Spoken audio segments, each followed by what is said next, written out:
maka dia berada sisi kiri kepada mihrabnya. Bisa juga yang begini.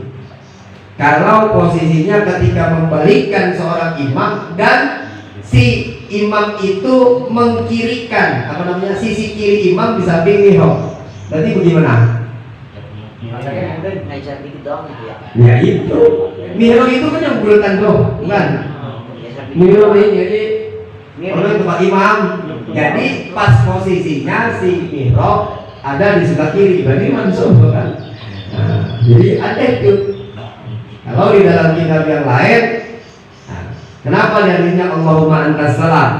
Karena ketika astagfirullahaladzim sampai Allahumma antas salam tidak boleh beranjak, di situ malaikat sedang meminta istighfar kepada orang yang sedang beristighfar. Jadi minta ampunan terus malaikat. Makanya tidak ada, ya. Makanya ketika dia beranjaknya setelah Allahumma antas salam. Jadi semuanya kita gabung ini dari sini. Kalau sini kan habis sholat salam langsung balik. Nah, ada lagi dengan dalil-dalil yang lain. Makanya Allahumma antas salam baru ya. Ya, baru posisi. Karena memang pas ketika assalamualaikum jangan rubah posisi. Sama. Jangan rubah posisi dia supaya dia malaikat itu memang ada kalau dalam kitab apa itu dia apa? Saya pernah ngaji. Nah, itu. Jangan rubah posisi, jadi jangan langsung rubah posisi. Habis assalamualaikum. Gitu. Artinya dia jangan langsung beranjak. Nah, itu ya. Wa yudabu dan disunahkan pihi di dalam pihinya apa ya? Zikir, di dalam berzikir. Wa fi kulli du'ain dan setiap kali berdoa.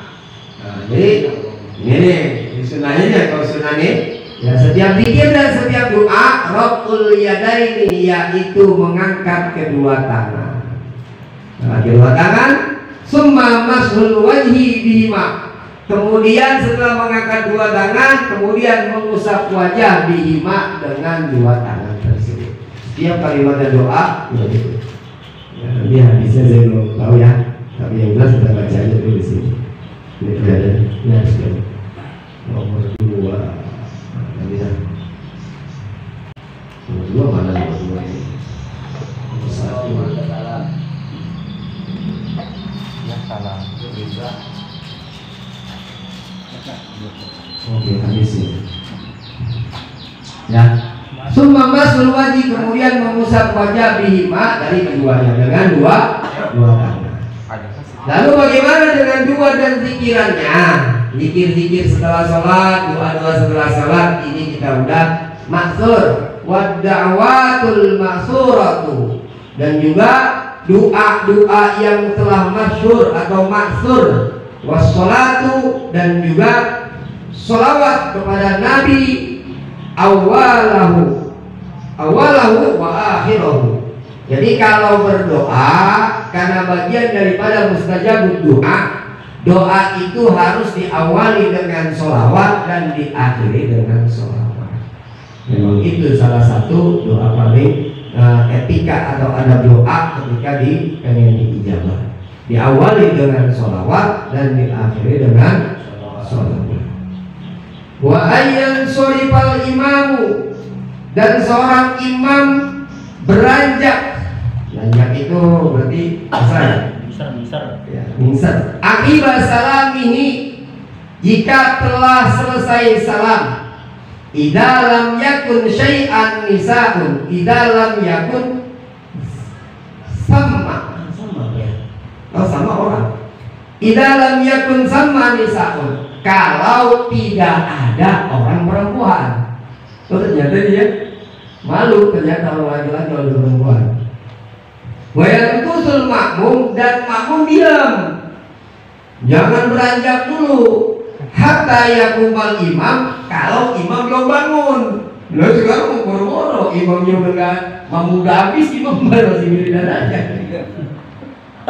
Balik ya. Balik kosong. Mau balik pas doa dia doa dewek. Bangun udah habis. Mana salam Ya, gitu. Habis ini kan ini. Ya saya bohong.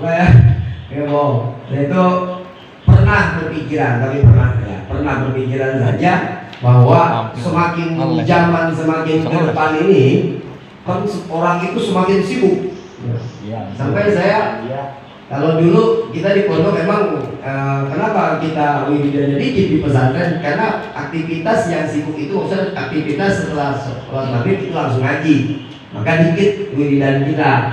Nah di sini pun apa kita pas saya pernah pikiran, apakah ini ketika misalkan imam sampai amin makmum udah habis, apakah kita ringkas? Apa saya berpikir, apakah saya pengen ringkas? Ya ringkas. Tetapi saya juga nggak berani meringkas karena ini dari penghulu kita, pendahulu kita. Itu yang saya nggak beraninya. Habis kita bisa lain kan, gitu. Tapi melihat perkembangan zaman yang semakin orang sibuk, terus maghrib misalkan dia nggak bisa lama-lama ini, tapi nggak mendapatkan kalimat zikir-zikir ini sampai kepada doa, maksudnya supaya mendapatkan doa seorang makmum. Dan kalau kalimat ini lama. Nah, sampai berpikiran gitu, tetapi saya itu tidak berani untuk meringkas apa yang sudah ada, karena ini adalah pendahulu kita. Itu pernah, tapi ya akhirnya melewati itu saja. Kalau ringkas alirannya itu bukan itu, kan kalau dikata lu baru kemarin ini kan dari kiai, itu yang saya kalau ringkas aja itu nih. Hah? Ya, tapi ya sesuatu yang murah saja, dan semua wiridan itu kan semuanya yang penting maksud itu ada di dalam ya riwayat yang telah dijelaskan. Ya, kita juga nggak bisa, itu namanya istighfar, kecuali kita konfirmasi dulu semua bersama jemaah. Ya sampai sini aja tahan, kita gitu. Ini aja cuma dia, elah usulin, tinggal. Kalau makin lama itu makin sibuk banget. Tapi itu berlalu bagi saya. Hatta yakumal imam wa illa ya. Mana sampai?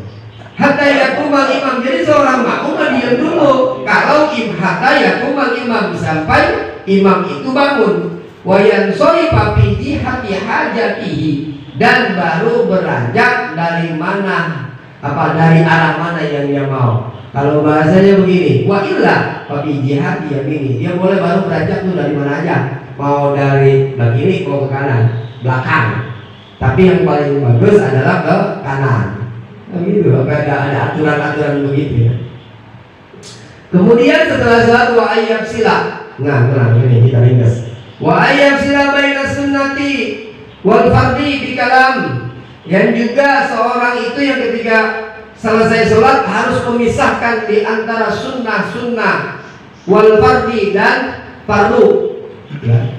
Bikalamin dengan ucapan awil intikal atau dengan perpindahan, wahwa afdolu, itu yang paling utama. Jadi gini, jadi dalam syarat-syarat sholat itu kan wa an intikalihi sunnatan, atau dalam sabirnya gimana? Wa ya'taqida fardhan min furudihi sunnatan. Jangan meyakini bahwa segala hukum-hukum yang telah fardu dianggap sunnah. Jadi hukum yang telah rukun, yang telah fardu, ya fardu. Jangan meyakini oh ini sunnah. Maka ketika meyakini fardu menjadi sunnah, batal sholatnya. Jadi gitu, nggak boleh begitu. Itu pun harus meyakini semua. Nah kemudian wa naflu, bagian daripada sunnah-sunnah setelah sholat. Wa naflul ladzi la tusannu fihil jamaah, dan juga sholat sunnah yang tidak disunahkan di dalam sholat berjamaah. Jadi sunnah yang enggak disunahkan berjamaah. Jadi habis sholat sunnah tuh kemudian jangan Allahumma lantas jalan, assalamualaikum lantas jalan ya. Jadi sholat sunnah yang tidak disunahkan berjamaah sendiri, maksudnya begitu. Ya. Kemudian terus bagaimana sholat sunnah yang tidak disunahkan untuk berjamaah fi baitihi afdolu, yaitu lebih bagus sholatnya di rumah. Ya kok dia sholatnya di rumah lebih bagus. Itu mah semua ada hadisnya. Kenapa ya? Saya sampai sekarang juga jadi yang bertanya, kenapa bisa di rumah lebih utama? Saya belum menemukan, tapi barusan saya baru bisa menjawab. Ternyata jangan sampai rumahmu itu kosong dengan sesuatu yang namanya sholat. Gitu. Karena kita semua rajin sholatnya di masjid, akhirnya nggak sholat di rumah. Karena sholat di rumah itu kan perempuan. Nah, ternyata sholat sunnah seorang laki-laki, sunnahnya yang ketika tidak disunahkan berjamaah, sholatnya di rumah supaya jangan sampai kosong rumah nggak sholat sekali di masjid dulu. Oh, kita berbalik. Emang udah. Ini juga menjadi pertanyaan. Sebenarnya ini kecepatan. Saya udah maksud ke masjid-masjid. Sampai di Masjid Al-Hidayah saja itu dari azan itu 20 menit.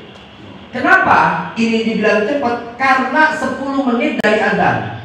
Azannya itu 5 menit atau 7 menit. Benar. Yang lain 10 menit setelah azan. Hah? Iya, kecepatan. Jadi ini dianggapnya kecepatan. Maka banyak orang yang tertinggal.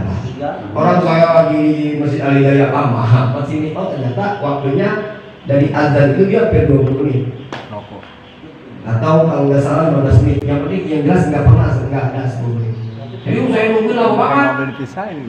Sampai kalau Haji Mahmud, siapa Haji Samsudin, sholatnya 4 rakaat, zuhur. Lama dia, terus saya nungguin dia, belum selesai, belum komat juga, karena memang lama. Kalau sini udah komatin aja. Iya, karena kecepatan, ya memang sesuai on time namanya. Tapi kecepatan waktunya nggak bisa dimundurin. Enggak, waktunya belum nanti udah dikomatin aja dari Imam Ada. Iya. Jadi yang paling utama untuk sholat sunnah yang tidak disunnahkan berjamaah itu di rumah.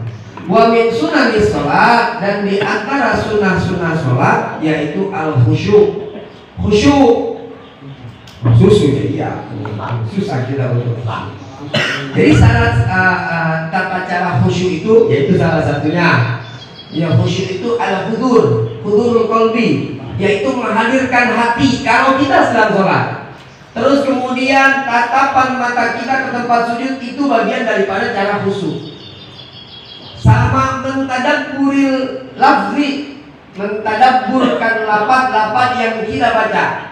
Jadi kita ingat alhamdulillahirabbil alamin. Kita baca Al-Fatihah itu sambil mikirin segala puji bagi Allah Tuhan semesta alam. Dalam ayat itu namanya tadabbur lafzi. Bisa nggak kita gitu? Macam baru beres sholat. Ada kan alhamdulillah sambil ingat. Nah, kalau kita kayak saya berdoa, saya sambil tahu artinya. Baru Akbar inget duit. Enggak, memang begitu sebenarnya. Kita berdoa saja, apa yang kita ucapkan itu kita paham. Jadi sebenarnya mah itu. Berarti pentingnya kita buat belajar. Jadi supaya tahu artinya. Pokoknya besok berarti berdoa lagi. Segala puji bagi Allah Tuhan semesta alam, Maha Pemurah lagi Maha Penyayang. Jadi hati mah kemana? Tapi berusaha untuk khusyuk. Watatil Quran, baca Quran tatil, watadabburuha, sama tuh mentadabburinya. Artinya kalau mentadabbur itu merenungkan bacaan-bacaan Al-Quran, bisa. Kemudian watadabburi zikri, mentadabbur, merenungkan apa yang kita zikirin. Jadi astagfirullahaladzim, li walidayya wa li ashabihi wa jibati alaya. Itu memang benar. Ya kan kalau kita tahu artinya. Oh, saya kan minta maaf. Iya. Allahumma antas salam, minkas salam, wa ilaiki ya'udhu salam, wa hayna dan lain sebagainya. Itu maksud tadabbur dzikri. Wa dukhulu fiha binasyatin, dan bersegera mengerjakan semua ini seperti khusyuk, takdirul Quran, baca Quran, terus merenungkannya, terus juga berzikir. Ini supaya sangat dianjurkan ngejalanin yang begini ini dengan giat. So giat tuh, baca Quran, jangan jadi pajangan. Pajangan dulu. Wafirabul qalbi. Jadi kalau orang sholat juga harus kosongin hati. Kosongin hati bagaimana maksudnya? Kosongin hati, nggak banyak mikirin yang lain. Kita kosongin hati, jadi hati kita fokus sedang sholat. Susah banget nih Pak, mau nggak? Susah. Lagi sholat, kunci motor tadi lupa ketemu. Bang Doni, Lagi sholat pelampung tadi gue taruh mana? Hanya di kantong lagi sholat ketemu nggak? Kerja. Emang ada namanya. Sholat sekali lihat monitor. ya? Enggak ada benar. Ya kan kalau kereta Kita itu ada 9. Jadi dia ngerjain tugas masing-masing. Memang ada. masih jauh. Nama setan itu yang memang dia mengganggu orang yang lagi baca Quran. Namanya tugasnya. Orang yang lagi sholat. Jadi tadi yang kalau kita lagi nggak sholat ingat lupa. Tapi kalau lagi sholat setan itu ngingetin. Ada namanya nanti saya beda 9 pokoknya setan tugas setan buat menggoda itu. Jadi gitu dia aja dah. banyak apa sih setan harus sendiri. Nama-namanya bukan. Kemarin dia di mana gitu. Pernah saya katakan itu. Ya, jadi sampai kita lagi sholat, yang tadinya misalkan duit kita taruh aja, lagi sholat diingetin sama setan. Sampai yang kenapa kita kalau lagi ngaji bawaannya ngantuk itu kenapa? Ternyata emang disuruh. Lagi baca Quran, kita kongko itu sehari semalam bisa jadi kita nggak ngantuk. Tapi baca Quran baru 10 menit ngantuk. Itu ada namanya, masing-masing namanya ada. Nah, sekarang saya juga ya. Ya, saya rasa cukup lah segitu ya. Satu Pak.